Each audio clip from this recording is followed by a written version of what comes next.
A paz do Senhor, meus irmãos, graças a Deus, estamos retornando para mais uma aula,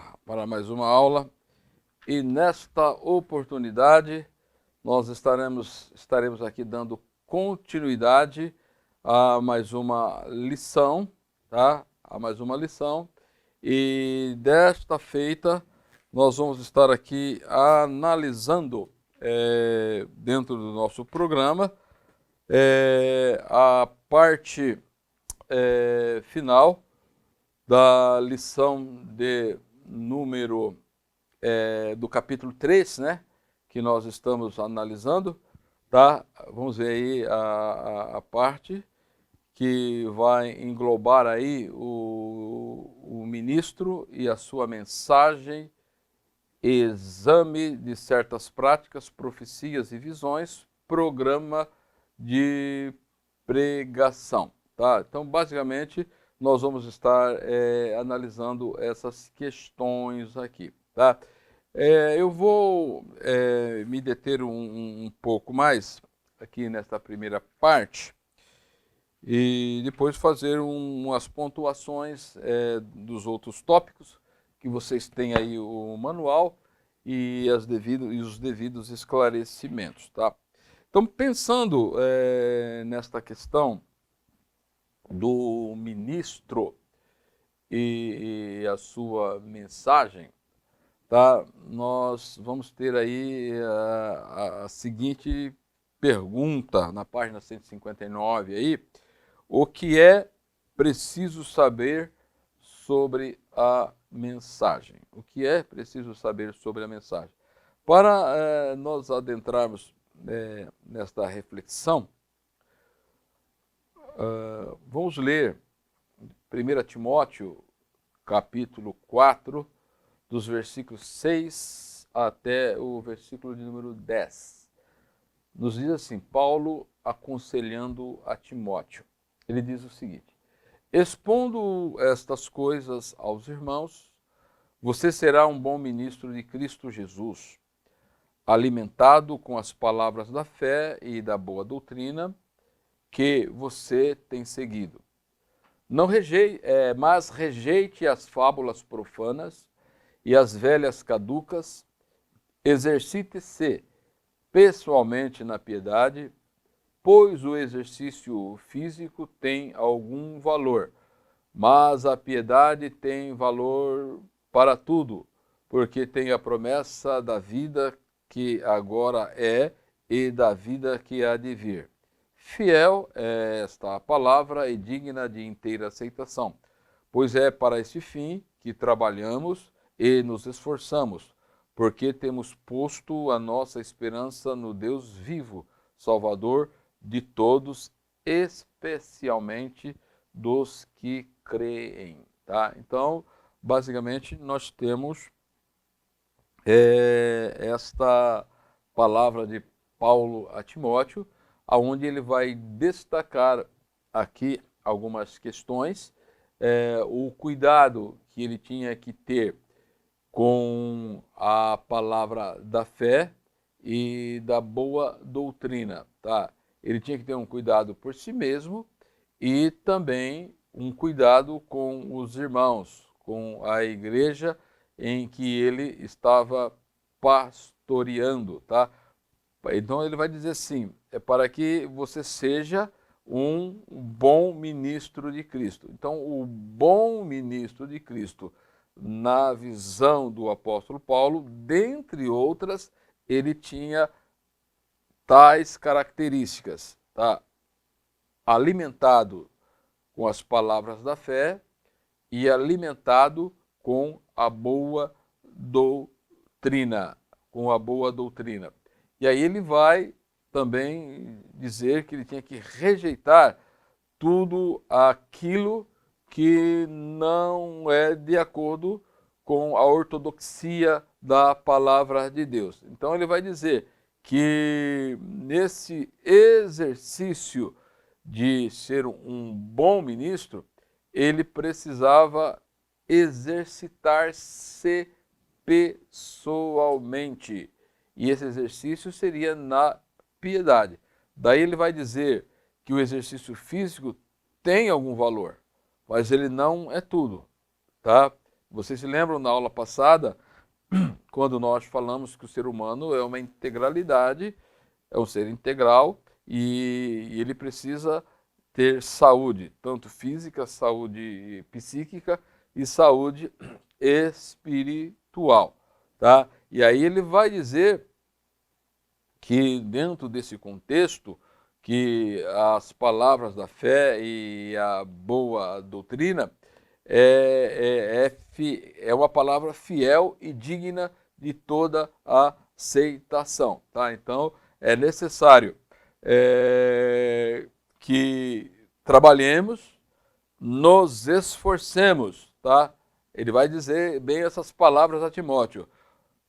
Trabalhe, Timóteo, se esforce para que você seja um bom ministro, tá? Tanto você bem alimentado na palavra da fé, na doutrina, e aqueles que te ouvem, ou a igreja que está sob a sua responsabilidade. E aí ele vai, lá na carta aos Hebreus, capítulo 4, ele vai trazer algumas características da suficiência da palavra de Deus, quando o escritor da carta aos Hebreus, no capítulo 4, versículo 12, ele vai dizer, porque a palavra de Deus, ela é viva, ela é eficaz, mais cortante do que qualquer espada de dois gumes, penetra até o ponto de dividir alma e espírito, juntas e medulas, e apta para julgar os pensamentos e propósitos do coração. Tá? Então, ele coloca aqui que a palavra revelada, a palavra escrita, a Bíblia Sagrada, ela tem essas características. É uma palavra viva,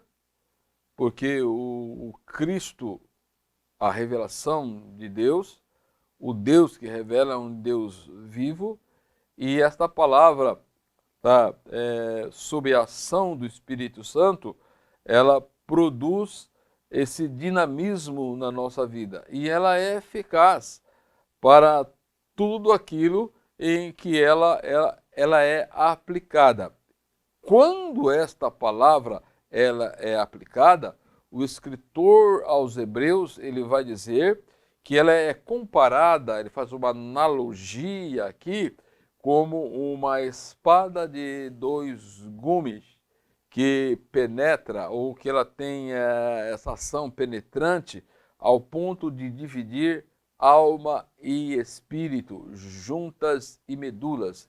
E ele vai dizer que a aptidão dela, ela está apta, tá, para julgar tantos os pensamentos e propósitos do coração. Tá? Então a mensagem em si, ela é uma comunicação verbal ou escrita. E no caso aqui, a palavra de Deus, ela é escrita, e quando nós vamos transmitir, tá, na função do querix aqui, que vai proclamar, tá, é uma mensagem verbal, tá? Estou transmitindo às pessoas. Então a palavra de Deus, a Bíblia Sagrada, é a mensagem de Deus ao mundo, e esta mensagem ela precisa ser devidamente proclamada, ela precisa ser devidamente anunciada. Tá? Então quando nós pegamos essa questão da mensagem proclamada na igreja, tá? Ela vai se dividir em duas vertentes aí, que é a pregação e o ensino. Quando nós olhamos para os evangelhos, nós vamos perceber isso de forma muito clara, de forma muito distinta, estas ações do Senhor Jesus como pregador, como anunciador de boas novas e como aquele que dedicou grande parte do seu ministério a ensinar ou a fazer discípulos, Então, partindo desse pressuposto, Cristo como o nosso exemplo, tá? A igreja, ela precisa, em primeiro lugar, ouvir sobre a vontade de Deus. Ouvir sobre a vontade de Deus. Em segundo lugar, ela precisa conhecer a vontade de Deus. E em terceiro lugar, ela precisa andar na vontade de Deus. Tá? E todas essas questões e estas ações, elas estão inseridas no cuidado pastoral. E uma das grandes ferramentas que o pastor tem para que a igreja venha conhecer a vontade, venha ouvir a vontade, conhecer e andar na vontade de Deus, é a mensagem da palavra de Deus, tanto na pregação e como no devido ensino da mensagem. Tá? Então, a palavra de Deus, ela é o quê? A vitalidade para o povo de Deus. Ela é a vitalidade para o povo de Deus. Tá? Então, quando nós pegamos João, capítulo 6, versículo 63, nós vamos ter a seguinte informação do Senhor Jesus. E aí eu peguei aqui em 3 versões, só para os irmãos terem uma noção da fala do Senhor Jesus. Assim, o Espírito é o que vivifica, a carne para nada aproveita. As palavras que eu lhes tenho falado são Espírito e vida. Quando nós pegamos, aqui eu li na Nova Almeida Atualizada, quando nós pegamos na tradução, na linguagem de hoje, a nova tradução da linguagem de hoje, ela vai dizer o seguinte: o Espírito de Deus é quem dá a vida, mas o ser humano não pode fazer isto. As palavras que eu lhes disse são Espírito e vida. Na nova versão transformadora, diz assim: somente o Espírito da vida. A natureza humana não realiza coisa alguma. As palavras que eu lhes disse são Espírito e vida. Tá? Então vocês lembram que eu disse a vocês que a palavra de Deus é que produz a vitalidade ao povo de Deus. É aquela que produz vida ao povo de Deus. Tá? Aí quando nós recorremos lá, tá? Então você percebe que o ser humano, por si só, ele não pode fazer nada.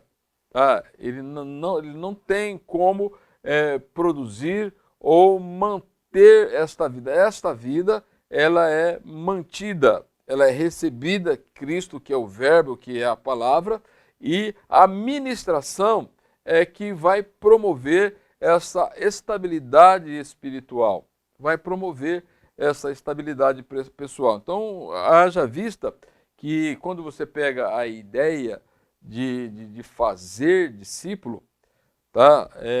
É tornar a pessoa de tal forma identificada com Cristo que todas as suas ações elas sejam refletidas ou elas venham a refletir a Cristo.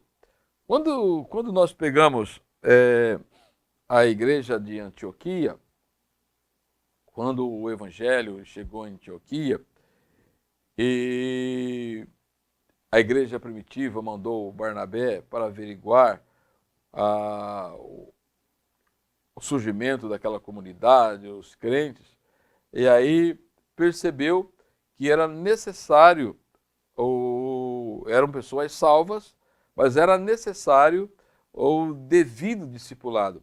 Então foi destacado para que descesse para lá o Barnabé, e o Barnabé depois vai chamar Saulo, que Saulo já havia passado por um programa de treinamento, que ele ficou 3 anos estudando a palavra do Senhor, estava lá em Tarso. Barnabé vai até Tarso e traz ele para Antioquia, e diz que eles passam ali um ano ensinando a palavra de Deus àquela igreja local ali, e diz que no cabo de um ano, os cristãos, os discípulos, né, foram pela primeira vez chamados de cristãos, ou seja, eles relacionaram o comportamento daquelas pessoas ao comportamento do Cristo que era anunciado no Evangelho. Então vocês vão perceber que o ensinamento era um ensinamento cristocêntrico,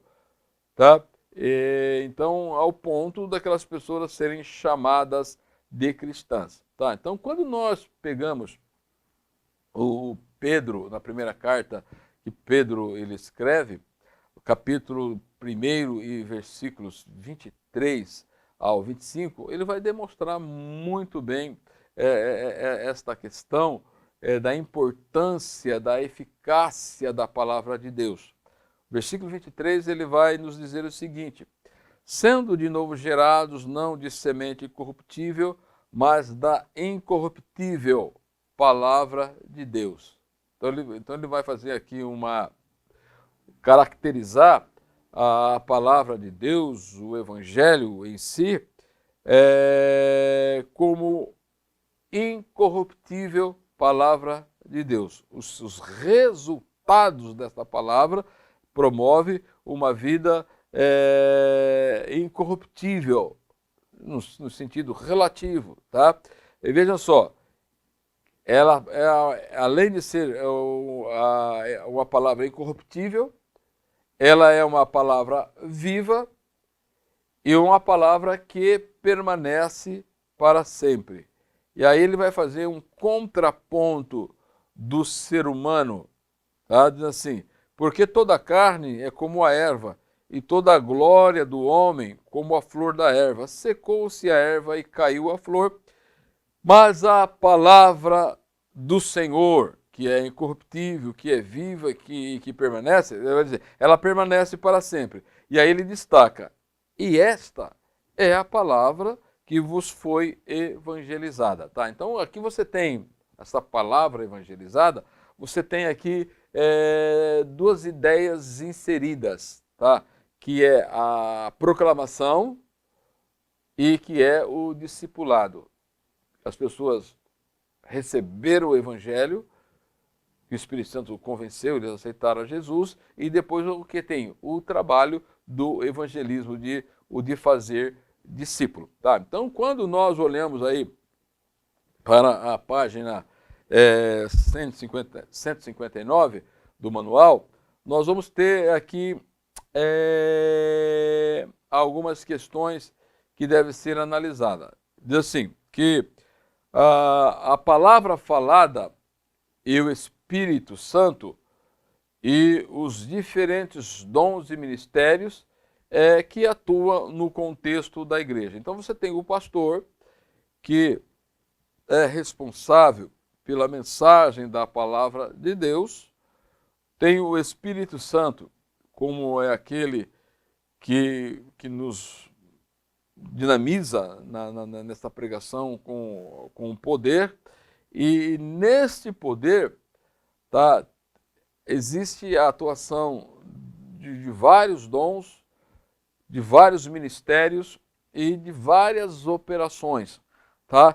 Que o Espírito Santo ele sabe quando é necessário estas operações ou esses dons ou esses ministérios serem operados no contexto da igreja, tá? Então, quando você pega faz um estudo nas cartas de Paulo, você vai perceber que existe vários ministérios ligados, ou dons ligados à fala tá? A fonética, tá? Que é a palavra da sabedoria, a palavra de conhecimento, diversos tipos de línguas, interpretação de línguas, profecias, exortação, evangelização, ensino e apostolado. Tá? Então, quando você olha para essas questões aqui, vocês vão perceber como que a palavra de Deus ela é importante dentro do contexto da igreja, Haja visto que Paulo, quando ele fala a Timóteo, lá no capítulo da primeira carta a Timóteo, capítulo 5, versículo 17, ele vai dizer o seguinte: quanto àqueles que são separados para o presbitério, os presbíteros que governem bem sejam estimados por dignos de duplicada honra, principalmente os que trabalham na palavra e na doutrina. Na palavra e na doutrina. Você tem aqui então a pregação e o ensino, tá? Da palavra do Senhor, tá? Então vocês vão perceber o quanto é importante o pastor ele se preparar para o exercício do ministério da palavra, tá? Nós vamos analisar aqui algumas questões, lá na página 160, onde ele vai falar no tópico sobre o exame de certas práticas. Então ele vai abrir o leque para certos questionamentos aqui, e que muitas vezes, dentro da contextualização nossa, é um pouco difícil de entender. Mas uma das de deixar aqui bem claro aqui para nós entendermos, porque ele vai partir de uma seguinte pergunta: bom pastor, bom pregador ou bom pastor? Ou seja, ele está querendo dizer o seguinte, que o bom pastor ele é um bom pregador e o bom pregador é um bom pastor. Ele faz aqui, ele abre essa questão aqui para essa discussão. Então, a crítica necessária nessa questão aqui, ela envolve o nosso intelecto que trata de realizar a correspondente análise do exame sobre o objeto ou o sujeito em questão aqui. Então, quando você pega crítica, ou a palavra crítica, é uma expressão que provém do grego que significa a arte de julgar. Tá? Então, por exemplo, ele abre o leque aqui para se fazer uma análise crítica. Tá? Inclusive, ele vai colocar aí um gráfico aqui, que ele vai dizer assim, no ponto 1, atualmente tem-se exagerado a seguinte igualdade: pastor é igual a pregador, bom pregador é igual bom pastor, mau pregador é igual mau pastor. Tá? Está associado a essas questões aqui. Uma das coisas que nós precisamos ter em mente, que primeiramente, se a pessoa ela é vocacionada por Deus, pressupõe que Deus viu nessa pessoa as qualidades necessárias para ela desenvolver a sua tarefa. As qualidades necessárias. Temos também um exemplo de Moisés e Arão, né, que Moisés ele não queria falar, ele disse que tinha dificuldade de falar, mas o Senhor então coloca o Arão do lado dele, tá? Então, mas uma das coisas que nós precisamos ter em mente, principalmente nos ensinos de Paulo, nas orientações tanto a Timóteo como a Tito, se os irmãos lerem a primeira carta de Paulo a Timóteo, e a segunda e a carta a Tito, vocês vão perceber que Paulo ele parte da seguinte primícia, que o pastor, aquele que é vocacionado e separado para o ministério, ele precisa reunir as condições mínimas, fundamentais, para o exercício do seu ministério. E entre essas questões está o quê?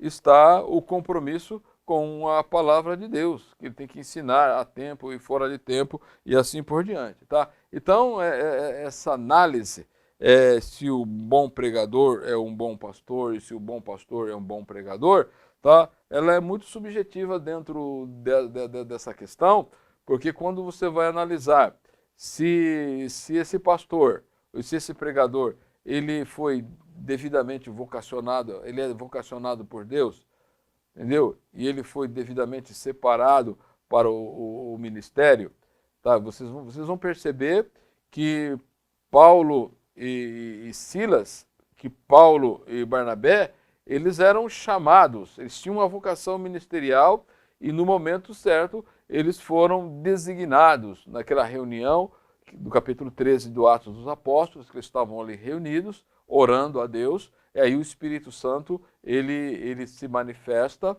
e pede para que a igreja separasse Barnabé e a Paulo para a obra que ele já tinha designado. E com certeza esse ministério envolvia o quê? A pregação da palavra e o ensino da palavra de Deus, tá? Então, aquele que vai executar o pastorado, ele precisa reunir essas condições mínimas para poder programar, organizar e assim por diante, tá? Assim por diante, tá? Porque em tese também o púlpito não é o único lugar da onde o pastor ele ensina a palavra de Deus, mas é a referência, o púlpito é uma referência da igreja, tá? É daí onde nas reuniões a igreja se reúne para os grandes ensinamentos. Mas por outro lado, a igreja também tem as escolas teológicas, tem a escola bíblica dominical, aonde vai ser designado uma gama de pessoas, tá? Quando você pega, principalmente as nossas igrejas locais aqui, aqui em Paulínia, aonde a gente segue um currículo de escola bíblica dominical em faixas etárias, e aí você vai disponibilizar de pessoas capacitadas, habilitadas para o ensino da palavra do Senhor, tá? Então, eu acredito que essa análise aqui, ela é um pouco subjetiva, tá? Se o bom pregador é um bom pastor, se um bom pastor é um bom pregador. Eu acho que ela é um pouco subjetiva e nós não podemos objetivar, cravar aqui, tá? Mas nós precisamos entender que o pastor pressupõe que ele tem a chamada divina, ele foi separado para o ministério sob a orientação do Espírito Santo, então necessariamente ele precisa reunir as condições mínimas de estar devidamente preparado e treinado para o exercício do seu ministério integral. Haja visto que dentro dessa questão nós temos também aquelas pessoas que tem o tempo integral no ministério e existe aqueles que têm atividades profissionais e dirigem as igrejas. Então você tem que analisar também todas as dificuldades de tempo, de disponibilidade de um para o outro. Precisamos ter bem esta ideia. E uma outra coisa que nós precisamos ter em mente aqui, que ele vai colocar na página 161, quando ele diz assim, o outro aspecto a ser citado é o relacionamento com o sermão como meio de excelência de comunicação da palavra de Deus. Então ele vai tecer aqui algumas análises críticas, tá? Sobre a questão do sermão, tá? Mas quando nós pegamos as várias ferramentas que nós temos, tanto como homilética, hermenêutica e oratória, tá? Então nós vamos perceber que o pastor ele vai ter uma noção exata como administrar essa questão do sermão e orientar também a igreja dentro desses pressupostos, né? E aí ele vai dizer ainda também que há muitos pastores que, por não terem boa qualidades de pregadores, destroem seu ministério cedo, tá? Então, é por isso que eu disse a vocês, aquele que é chamado e aquele que é separado para o ministério, tanto a igreja local, que recebe a orientação do Espírito Santo, tá? Deve ter essa visão, tá? Porque, em tese, ela é responsável pelo discipulado desse irmão que vai estar sendo indicado para o ministério. Então, se conhece bem também aí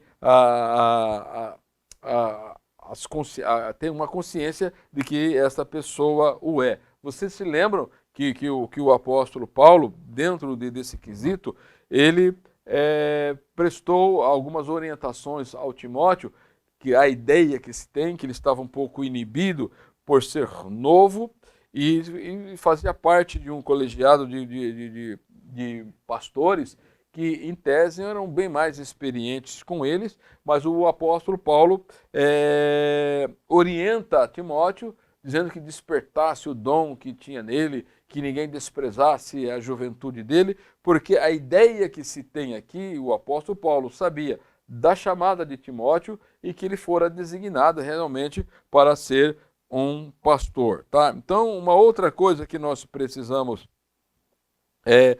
ter em mente aqui, que o propósito principal de expor a palavra de Deus é que ela seja posta em prática e vivida nas vidas da pessoa. E esta mesmo é a proposta de Cristo.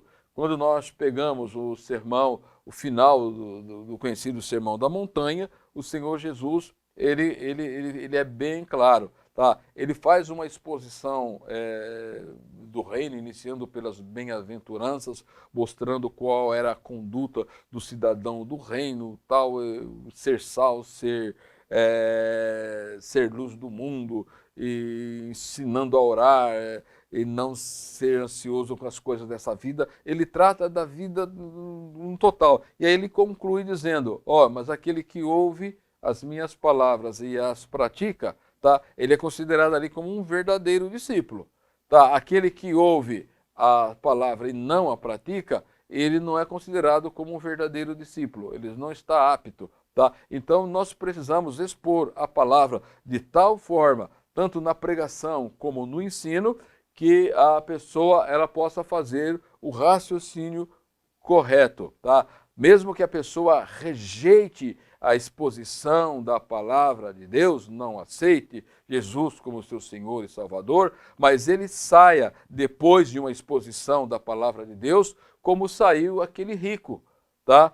Quando ele chegou, Jesus, que farei para herdar a vida eterna, e Jesus faz uma exposição adequada para ele, tá? Mas ele sai cabisbaixo, sai triste, porque ele viu que a proposta apresentada por Jesus era o meio de chegar aos céus, era o caminho da vida eterna, mas ele, por si só, ele abre mão. Tá? Então, a palavra de Deus ela precisa ser exposta de tal maneira que a pessoa ela venha fazer o raciocínio, o julgamento, tá? O Espírito Santo atuando, porque à medida que nós vamos expondo a palavra de Deus, o Espírito Santo está convencendo o pecador do pecado. Tá? E aí nós vamos ter uma outra questão aqui, que nós vamos ver aqui, que nós precisamos analisar, e só vou pontuar aqui mais algumas coisas aqui, que é as possibilidades de ministração da palavra de Deus. E aí ele vai colocar aqui, ou ele vai apresentar basicamente aqui, um programa de possibilidades que a igreja tem em relação à palavra de Deus, que o obreiro, dentro do seu programa, do seu cronograma, ele pode estabelecer, tá? Que basicamente, ele vai trabalhar aqui com a leitura correta da palavra de Deus, tá? O Senhor Jesus, ele, certa feita, ele disse a um doutor da lei como você lê e como você interpreta, tá? Então tem que ter bem esta visão aqui, tá? Então vocês vão ter aí, ele vai trabalhar com vários pontos, são 6 pontos, que vai aí da página 163 até a página 166, que vocês devem analisar e para que tenha essa visão correta, tá? Depois ele vai trabalhar ainda com uma questão que está na página 168, que é a importância no culto das profecias e visões, principalmente dentro das igrejas pentecostais, tá? Tem o lugar, tá? Das profecias, das visões, tá? Então, nós precisamos perceber como deve ser administrado tanto as profecias e as visões no contexto da igreja. O apóstolo Paulo, ele na igreja de Coríntios, ele vai trabalhar com essa questão da ordem do culto, como a igreja ela devia se comportar dentro desse contexto, tá? Você tem a palavra de Deus, as visões, as profecias e as visões, tá? Então isso tem que ser de forma ordeira e de maneira adequada. E por último, ele vai colocar aí o programa de pregação, tá? Porque o pastor ele deve projetar uma visão, quais são as temáticas que ele vai estar usando, se ele vai estar usando a exposição, por exemplo, de um livro da Bíblia, tá? Eu acho muito interessante que alguns anos atrás o pastor ele fez uma exposição do livro de Marcos, tá? O pastor Edivaldo Bueno, que é o pastor da nossa igreja, os irmãos sabem, tá? E nos cultos de terças-feiras, ele fez uma exposição do livro de Marcos. Isso me marcou muito, né? Sempre ele faz, ele pega alguns textos, faz a exposição, tá? Mas essa me marcou muito, tá? Então o pastor, ele precisa ter esta visão correta das necessidades da igreja, tá? Quando você pega o Salmo 23, tem esta ideia, né? Ele nos conduz aos pastos verdejantes, ou seja, qual é a necessidade nutricional, espiritual, a necessidade que a igreja tem no aspecto psíquico, social, tá? Das interações, dos relacionamentos interpessoais. Tá? Então o pastor sempre tem que ter essa visão, tanto horizontal, né? Horizontal e como vertical, para que a igreja ela venha a ser nutrida em todos os aspectos, tá? Então o programa de pregação é muito interessante sobre isso, tá? Por exemplo, nós temos esses programas de ensinos dentro da escola bíblica dominical, tá? São assuntos interessantes que trabalham vários aspectos da igreja, tá? E aí você tem também aí a questão da preparação do pastor para a pregação, né? Então, os vários cultos, você tem os cultos de missões, cultos com foco, as irmãs participam, e tudo isso ele precisa ter essa noção de trabalho, de noção como a palavra de Deus ela vai ser aplicada, ela vai ser colocada dentro dessas questões, tá? E a gente sabe muito bem que pregar também faz parte do exercício, né? Aquele que está iniciando o ministério, as primeiras mensagens elas são difíceis porque a própria insegurança, a própria dificuldade que temos de utilizar das ferramentas e dependência do Espírito Santo, você está na dependência do Espírito Santo, existe todas essas dificuldades. Mas nós também, como obreiros já antigos, nós não podemos também nos acostumar na experiência e não está afinado com o Espírito Santo para que ele possa nos orientar dentro desse contexto tão importante que é a pregação da palavra do Senhor e o ensino das doutrinas no contexto da Igreja de Cristo. Tá? Então, que Deus em Cristo nos ajude, que Deus em Cristo nos abençoe. Até uma próxima oportunidade, até a próxima aula. Amém.